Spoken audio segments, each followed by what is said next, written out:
ये है वक्त मीडिया और आप देखेंगे आजमगढ़ के कोरागेनी में वह एक शानदार और इंडिया मुशायरे का एक शानदार वीडियो। जी हाँ, ये मुशायरा अनजहानी हेमवती नंदन बहुगुणा साहब की याद में मुनक्किद किया गया था। साजिद खान आजमी मुशायरे के कन्वीनर रहे। इसमें शिरकत की जौनपुर के खूबसूरत MLA जनाब नदीम जावेद साहब ने।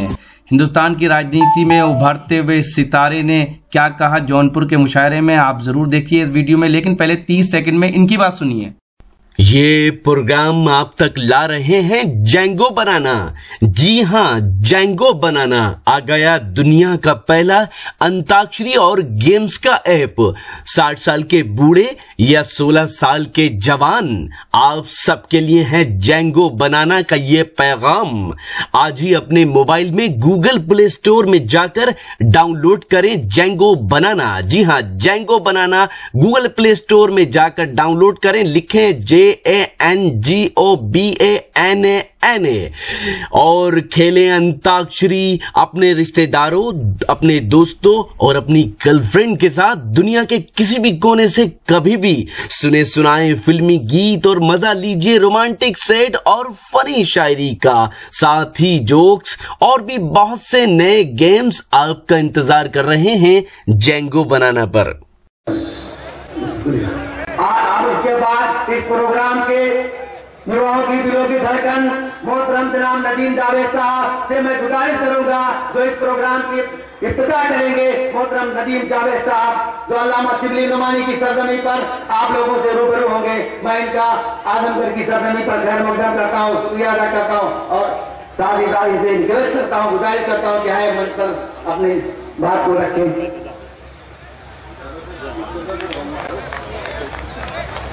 सदर मोहतरम,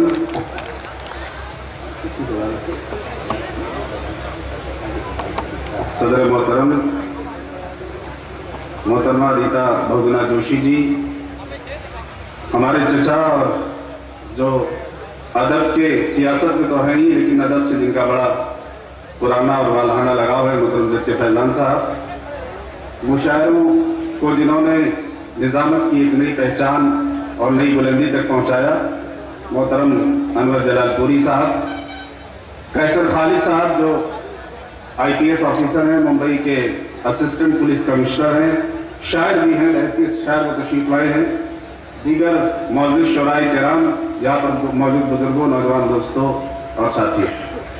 मुशायरा भी चंद लम्हों में शुरू होगा और जैसा कि अभी हमारे भाई साजिद भाई ने कहा कि मोहतरम गवर्नर साहब को भी इसमें शरीक होना था और गवर्नर साहब के साथ साथ जिनको आप लोग देखना और सुनना चाहते थे, कैफ साहब, उनको भी शरीक होना था।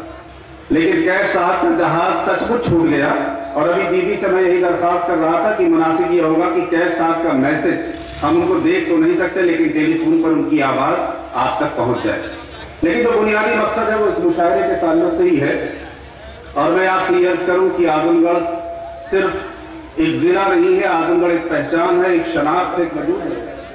कैफ की आवाज आपका हुक्म है और कैफ की आवाज आप सब लोग सुनना चाहते हैं।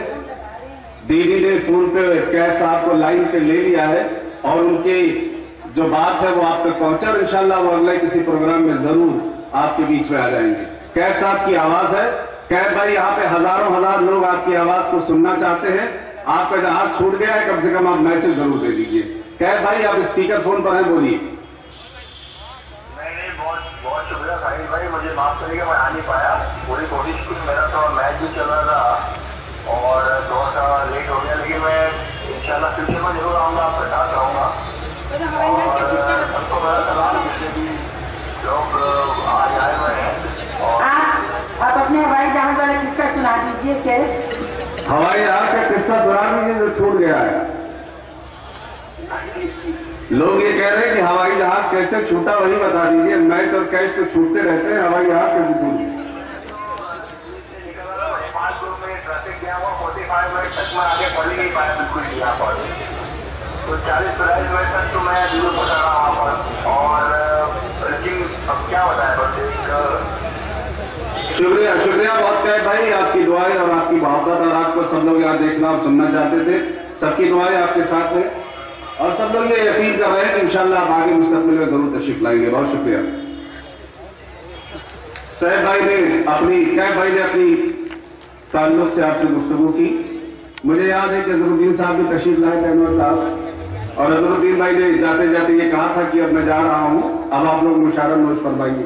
कम से कम ये पड़ोस से है और इलाहाबाद और आजमगढ़ और जौनपुर अदब की निशानी है, तो उन्होंने मुशारे के ताल्लुक से बात की। मैं बड़े मुख्तसर में अर्ज कर रहा था कि आजमगढ़ सिर्फ एक जिले का नाम नहीं, एक तहजीब का नाम है, और पूरी दुनिया में, वो दुबई हो, वो सिंगापुर हो, वो अमेरिका में, वॉशिंगटन में भी जो उर्दू मुशायरे होते हैं उसको कराने की जिम्मेदारी जहां भी जाइए वहां आजमगढ़ के ताल्लुक से लोग मिलते हैं जो उर्दू मुशायरे को करके उर्दू अदब को जिंदा रखने का काम करते हैं। और पिछले 20 सालों में आजमगढ़ की तहजीब पर बहुत सारे हमले हुए हैं। और अनवर साहब का शेर सुनाता हूं कि अभी आंखों की शमह जल रही है, प्यार जिंदा है, अभी बीमार, अभी मायूस, अभी आंखों की शमह जल रही है, प्यार जिंदा है, अभी मायूस मत होना, अभी बीमार जिंदा है। मैं दूसरी बात जो आपसे अर्ज कर रहा था वो ये कर रहा था कि मुशायरा बहुगुना जी की याद में हम लोग करते हैं, और मैं मौलाना आजाद को 1947 की तारीखी तकरीर कोट करता हूँ। 1947 में दिल्ली की जामा मस्जिद पर खड़े होकर मौलाना आजाद ने यह कहा था कि कोई फरिश्ता आसमान की बुलंदी से उतरे और ये कहे कि हिंदुस्तान का हिंदू और मुसलमान अलग हो जाएगा तो ये मुल्क आजाद हो जाएगा। मैं ऐसी आजादी को ठोकर मारता हूं। मौलाना आजाद की उसी सोच को बढ़ाने का काम बहुगुना जी ने किया था, और उसी सोच को बढ़ाने का काम भाई साजिद जी कर रहे हैं।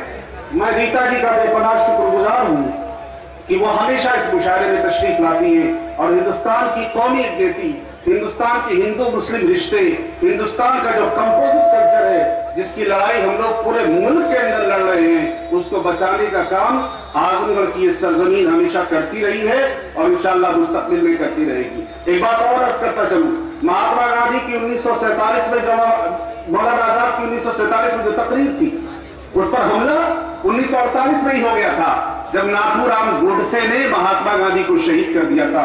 ये मुशायरा महात्मा गांधी की शहादत को भी खराज अकीदत है कि ऐसे लोगों के खिलाफ जो मजहब के नाम पर लोगों में तफर्रका पैदा करके नफरत करते हैं, ऐसे लोगों के खिलाफ इस तरह के मुशायरे लड़ाई लड़ते रहेंगे। मैं बहुत शुक्रगुजार हूं इस बात के लिए भी कि हिंदुस्तान भर से शोराए किराम तशरीफ लाए हैं, अलग अलग तरह के शोराए किराम हैं, और जहां पर अनवर जलालपुरी जैसे अजीम नाजिम की जहां पर निजामत होगी, मैं उम्मीद करता हूं कि मुशायरा जरूर जरूर जरूर कामयाब होगा।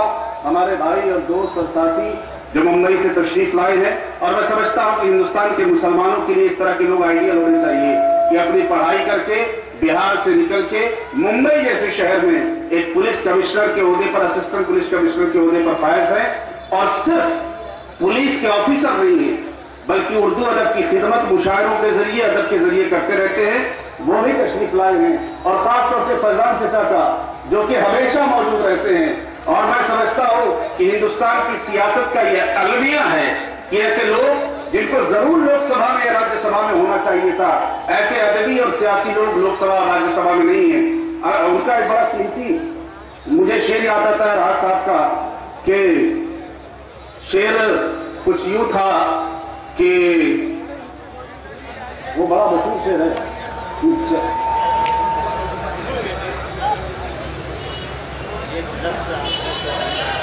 मैं शेर वो बहुत कीमती है, मैंने लिखा था कहीं वो शेर, और मैं जरूर जरूर चाहता हूं कि फैजान चचा के ताल्लुक से उस शेर को सुनाऊं, क्योंकि वो शेर बड़ा अहम है। कलंदर संग, ये तो दीदी के लिए सोच रहा था कि कलंदर संगमरमर के मकानों में नहीं मिलता, मुनव्वर साहब का शेर है। मैं असली घी हूं, बनिए की दुकानों में नहीं मिलता, सगी बहनों का रिश्ता है जो उर्दू और हिंदी में कहीं दुनिया की तो जिंदा जबानों में नहीं मिलता।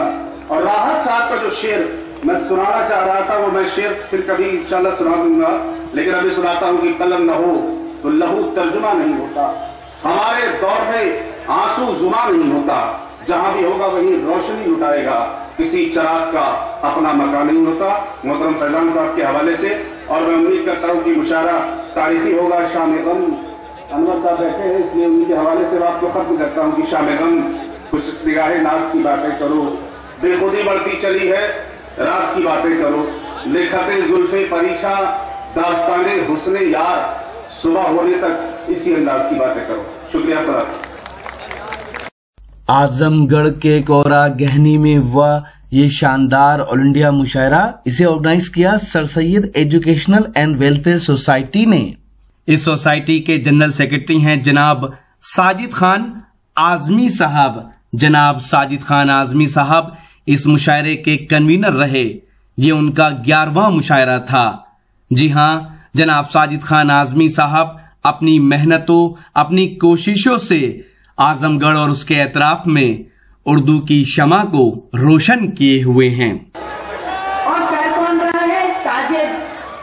साजिद को तो मैंने अपना बेटा माना है और मैं जानती हूँ कि अगर आज साजिद हेमवती नंदन बहुगुणा जी के नाम से इस मुशायरे को मधु कर रहा है तो इसकी वजह यह है कि ये हिंदुस्तान की तहजीब की नुमाइंदगी करता है, उस तहजीब की जो फर्क नहीं करती है कि कौन हिंदू है, कौन मुसलमान है, ईसाई है, सिख है, जैनी है।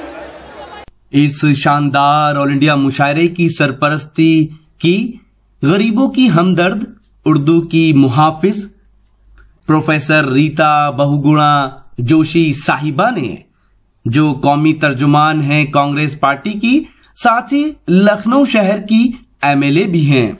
इस मुशायरे में खुसूसी शिरकत की आली जनाब जेड के फैजान साहब ने, जो सुप्रीम कोर्ट में एडवोकेट हैं। जनाब जेड के फैजान साहब की मोहब्बतें जनाब साजिद खान आजमी साहब को बराबर मिलती रही हैं। इस शानदार ऑल इंडिया मुशायरे का इनॉग्रेशन किया जौनपुर के नौजवान एमएलए, हिंदुस्तान की राजनीति में तेजी से उभरते हुए सितारे, नौजवानों की दिलों की धड़कन जनाब नदीम जावेद साहब ने, और उन्होंने इस मुशायरे की इब्तिदा में अपने ख्यालात से भी लोगों को नवाजा। तो ये था कोनरा गहनी आजमगढ़ का एक शानदार ऑल इंडिया मुशायरा, जिसके कन्वीनर थे साजिद खान आजमी।